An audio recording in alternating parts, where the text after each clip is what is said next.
Welcome to Nasdaq Trade Talks. I'm Jill Malandrino, global markets reporter at Nasdaq.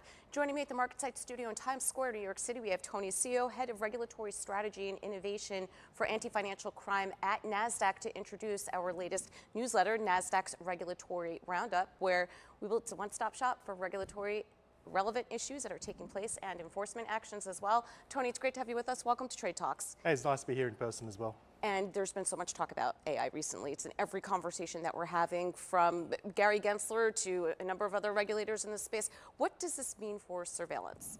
So it's actually been quite interesting. So we've had Gensler speak about AI. We've had the FCA talk about AI recently. Gensler kind of talked about the pros and cons of artificial intelligence. To be honest, he talked a little bit more about the cons than the pros. But in the pros, he did kind of specifically mention fraud and insider trading, right, as potential kind of positive use cases of artificial intelligence. On the cons, he talked about a few different things. So one was around explainability, right? So he did actually bring up a very interesting point. So for example, brokers, they have a obligation to act in the best interest of their clients. So how can you ensure that AI models are acting in the best interest of your clients? He also talked about financial stability, and then he also talked about potential deception and kind of misleading activity. So there was an interesting case that happened about last month that was quite interesting, where there was an image of the Pentagon under attack, and it turned out that that was an image that was most likely generated through artificial intelligence, right? So he did kind of talk about a few cons, and I think one of the big interesting takeaways from Gensler was that he mentioned that a lot of the rules that we're working on now were written prior to artificial intelligence, right? And in particular, prior to the real kind of recent kind of effectiveness we're seeing in new artificial intelligence models, right? So what he suggested is potentially we may have some kind of review of those kind of regulations to ensure that they handle this new kind of activity. Yeah, what's a lot of the challenges that we're seeing in the regulatory space is depending on when they were written. But what about Nikhil Rathi at the FCA? What type of approach are they taking? Yeah, so the FCA also outlined their approach on artificial intelligence. They talked a little bit more about the pros. So interestingly, they also mentioned kind of fraud, AML, as potential use cases for artificial intelligence. But he also talked about other pros as well. So for example, artificial intelligence being able to be used to be able to provide greater investor kind of guidance and recommendations, right? And on the con side, they went through kind of things that are fairly similar, right?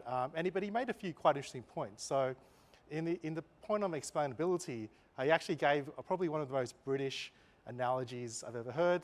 So he was talking about how do you explain how to make a cup of tea, right? So you could go through and you could talk about pouring the water, you could talk about putting in the tea bag, you could talk about the milk or the lemon, depending on your preference. Or you could talk about kind of the molecules of the water interacting with the molecules of the tea, right? So there's kind of like different levels of explainability. I think that's one of the challenges kind of as we're working with regulators in terms of how much do we need to explain, right? We need to discuss, focus more on the outcomes, or do we really need to kind of get into the nitty-gritty of our models and approaches, right? And then the FCA also talked a lot about kind of the artificial intelligence and potential kind of use cases for regulators themselves, right? So in the end, they kind of were discussing how could regulators not just kind of regulate a kind of marketplace where artificial intelligence exists, but themselves be proactive users of artificial intelligence itself. Yeah, well, I guess the key question is who holds the responsibility for any damages that are caused by AI? But let's move along to another hot topic, right? Crypto regulation. Looking for that regulatory framework is key here. There has been a lot. We went through a period in the past few years where regulators took a mostly hands-off approach whilst they're trying to kind of understand how best to regulate the market. But I think we're seeing globally a lot of catch-up. So we did a big review of regulation globally across a large variety of different marketplaces, right? And there are kind of a lot of kind of new things coming. So there was MiCA recently in the EU. There is the kind of rules coming across in Brazil. There's new potential regulations happening and being discussed in Australia. And then you also see the kind of very active SEC and CFTC enforcements as well, right? So I think that we're moving to a period where there's going to be much more active regulatory activity in crypto, right? And it's going to be an interesting space to watch. And finally, in the regulatory roundup, you actually focused on a market manipulation case and looking at the victim of financial crime. Tell us about that. Yeah, so when I kind of like go through the Roundup, I normally do a deep dive on kind of one fairly specific activity. So this month we're discussing churning. So churning is when a broker or a trader kind of excessively trades for the purpose of generating kind of fees and commissions for themselves, right? So there was a recent case released kind of like 2 weeks ago from FINRA where Monmouth Capital was accused of churning. They churned 42 accounts. Right, and the churning was excessive. So in some of the churning accounts, the fees and commissions were actually more than the value of the actual account itself, right? And that doesn't include the actual losses the account incurred. I think this one was like particularly sad because a lot of the kind of like participants of the accounts were actually Gold Star families.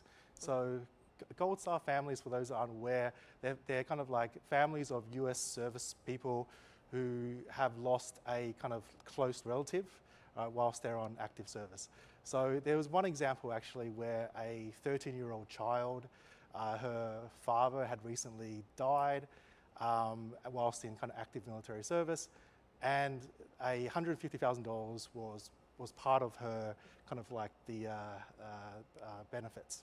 That was put into an account, and as part of the activity, the churning incurred $80,000 of fees kind of for a $150,000 account.